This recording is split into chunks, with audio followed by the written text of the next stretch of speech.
أهلا وسهلا بكل المشاهدين الأحباب وما كنت عبر قناة الشروق الفضائية من العاصمة المغربية الرباط، ونحن في منطقة الفانزون منطقة المشجعين. نحن جينا ليلة منطقة المشجعين مع الصخب الدائر في المنطقة. لقيت إنه في معرض، لا معرضين للسودان، ودي لفتة بارعة وجميلة عشان تعرف الناس بالثقافة السودانية.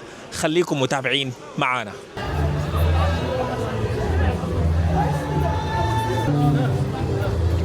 المغرب السودان يا مرحبا المغرب كلوا مبروك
عرفت علينا.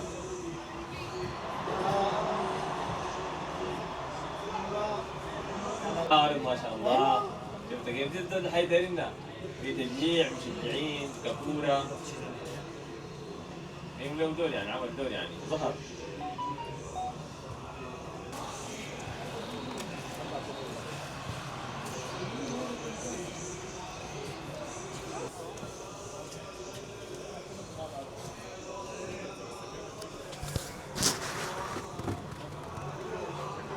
بس كفاية كويس.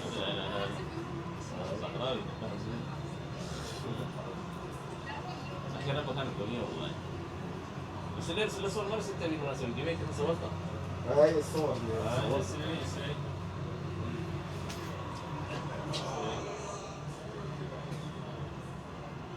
الحاجات مشينا زيادات الحاجات دي ما تاخذ لنا صح؟ نحن لسه متواصلين معاكم، ونحن في معرض الصناعات التقليدية التابع لبعثة السودان في منطقة المشجعين، ومعانا السلام عليكم. عليكم السلام ورحمة الله، بارك الله فيكم. خلينا نتعرف عليك. أنا أحمد سيف الإسلام، صاحب شركة أردام.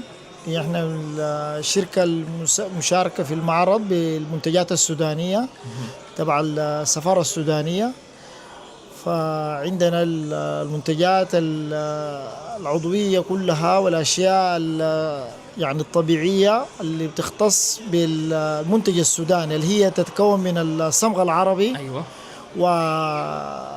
والسمسم والحنة والبخور السوداني، اللبان الذكر، الكمون الشمار السوداني، النبق،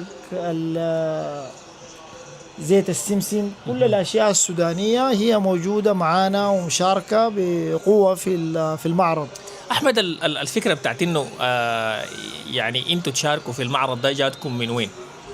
والله يعني الفكرة جات من قبل السفارة السودانية. أخونا الدكتور الجيلي السيد القنصل العام لجمهورية السودان، فياهو دعانا للمعرض، المشاركة في المعرض تمثيل اسم السودان. فقلنا إن شاء الله نحن نكون على حسن حظكم، نكون حاضرين نحن كشركة أردام بمنتجاتنا، وتكون فرصة تعريف الأخوة المغاربة والزوار الآخرين من الدول المشاركة في المعرض وفي الفعاليات يتعرفوا على السودان عن قرب، ويعرفوا المنتجات السودانية والثقافة السودانية والأشياء اللي بتمثلنا نحن كسودانيين. جميل. الحاجة الجميلة في إنه يكون في معرض باسم السودان وتابع للسودان وبيعكس الثقافة والمنتجات السودانية، لأنه المنتجات السودانية اللي أنا شايفها زي الكركديه والنبق والفول السوداني والسمسم هي عموما معروفة، لكن احنا ما بنقول معروفة لكل الناس،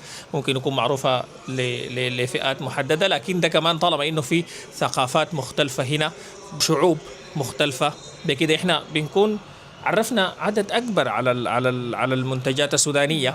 السؤال، هل في إقبال على المنتجات السودانية؟ نعم أكيد في إقبال كبير جدا، خاصة يعني لما يتأكدوا إنه الشغل ده سوداني بحت، فعليه طلب كثير. يعني احنا ايوه، فنحن عندنا تسجيل من الاخوه المشاركين معنا في المعرض، بنسجل تليفونات بنقدر يعني الطلبيات العاديه بنقدر نوفرها، وفي اشياء ثانيه بيكون دائما يعني بعد المعرض بعد التسجيل بالهواتف والايميلات، وان شاء الله بيكون في التواصل بينهم ان شاء الله. طيب انا يا سيد احمد حقيقي كنت قاعد مع شباب وكان شكوا لي من شح وجود الدكوه زبده الفول السوداني، هي معروفه عالميا. عموما في المغرب الناس قالوا قاعدين يعانوا، انتوا وفرتوا الحاجه دي؟ لان انا شايف انه هنا في دكوة وشايف الفول السوداني، الناس اللي ممكن تسحنوا في البيوت، الحاجة دي وفرتوها بشكل كبير هنا؟ والله الحمد لله، نحن طبعا لأنه المعرض زي ما انت عارف يعني بيكون فيه العرض بس، أما الطلبيات فموجودة، يعني إن شاء الله نقدر نغطي كل الطلبيات وكل الأشياء المطلوبة بإذن الله إن شاء الله. ودائما نحن بنقول إن شاء الله دائما أي حاجة بترفع اسم السودان عاليا إن شاء الله تكون موجودة، ودائما إن شاء الله السودان ممثل في كل المحافل الدولية والإقليمية. وشكرا لك سيد أحمد، وشكرا على المعرض الجميل ده، وشكرا للسفارة السودانية على دعمها ودعوتها ليكم، وما تم تجاهل الموضوع، وكانت لفتة جميلة منهم. الله يسلمك، وشكرا لكم انتم كمان، يعني تكبدتوا المشاغ، ودوركم في الإعلام مهم جدا للعكس وتكملة ما يعني نحن كلنا مكملين لبعض. أهم شيء عندنا يعني رفع اسم السودان، وإن شاء الله يعني تنتهي الحرب ونرجع لديارنا سالمين غانمين، ويكون السودان يسعى الجميع إن شاء الله. إن شاء الله. شكرا لك، نحن لسه متواصلين معاكم، حنشوف المعرض الثاني، خليكم معنا.